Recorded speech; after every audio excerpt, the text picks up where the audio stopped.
Remembering the 1988 Lockerbie bombing, more U.S. civilians died in the bombing of Pan Am Flight 103 over Lockerbie, Scotland, which took place 25 years ago from Saturday, than in any other terrorist attack except 9/11. Tensions between Libya and the United States had been mounting for years when, in March 1986, the two sides fired on each other in disputed waters off the Libyan coast. The following month, a bomb went off in a West Berlin disco popular with American servicemen, killing 2 U.S. soldiers and a Turkish woman and injuring more than 200 others, having intercepted communications that purportedly implicated Libya's government in the attack. The United States responded with airstrikes. We believe that this preemptive action broken bar will not only diminish Libyan leader Muammar al-Qaddafi's capacity to export terror, it will provide him with incentives and reasons to alter his criminal behavior, U.S. President Ronald Reagan said at the time. Gaddafi, however, had not been scared into submission, prosecutors would later indicate. Instead, his agents in Malta allegedly concocted a bomb made of Semtex, a plastic explosive, and hid it inside a radio cassette player. They then placed it in a suitcase and sent it unaccompanied on a December 21, 1988, flight to Frankfurt. From there, according to prosecutors, it went to London on the first leg of Pan Am Flight 103. At 6:25 p.m., a Pan Am Boeing 747 took off from London's Heathrow Airport on the second leg of the journey to New York City. Just minutes after the plane off at 31,000 feet, the bomb detonated near the left wing. Power went out instantly and the plane began breaking apart,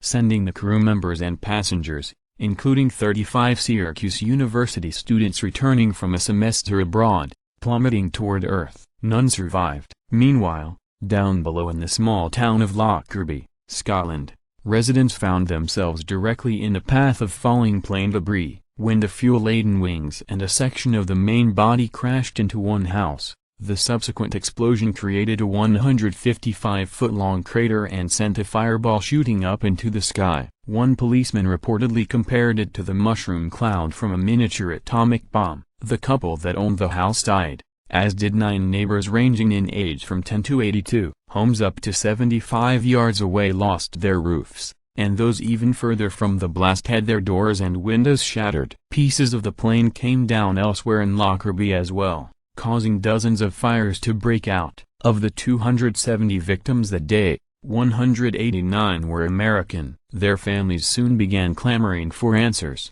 and some even testified before Congress. In May 1990, a presidential commission declared in a scathing report that the U.S. civil aviation security system was seriously flawed and had failed to provide the proper level of protection for the traveling public. This became obvious a few days later, when the father of a British victim successfully snuck a fake radio cassette player bomb onto a flight from London to New York and then onto a second flight from New York to Boston. In an attempt to remedy these safety concerns, Congress passed a bill in October 1990 that, among other things, established training standards for airport security personnel and guidelines for notifying passengers of credible terrorist threats. President George H.W. Bush called it a living memorial to those whose lives were so cruelly cut short. Much of the blame for the incident fell on Pan Am, which faced numerous lawsuits and a federal fine of $630,000 for violating security rules. It declared bankruptcy in early 1991 and ceased operating by the end of the year. Around the same time,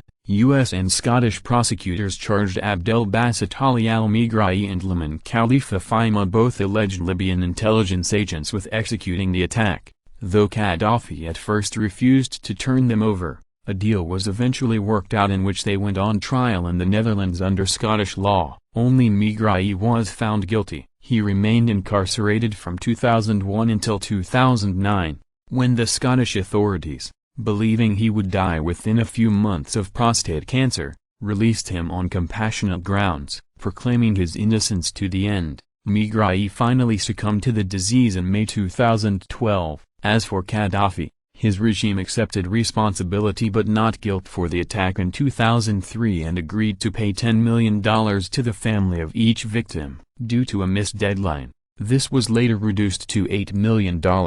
In return, sanctions were dropped, and the United States restored full diplomatic relations. Just before Gaddafi's death in 2011, his former justice minister told a Swedish newspaper that the Libyan leader had personally ordered the Lockerbie bombing, yet even if true, certain facts remain unknown. Some investigators, for instance, reportedly believe that Iran played a role in retaliation for a July 1988 incident in which a U.S. warship mistakenly downed an Iran airplane with 290 passengers aboard.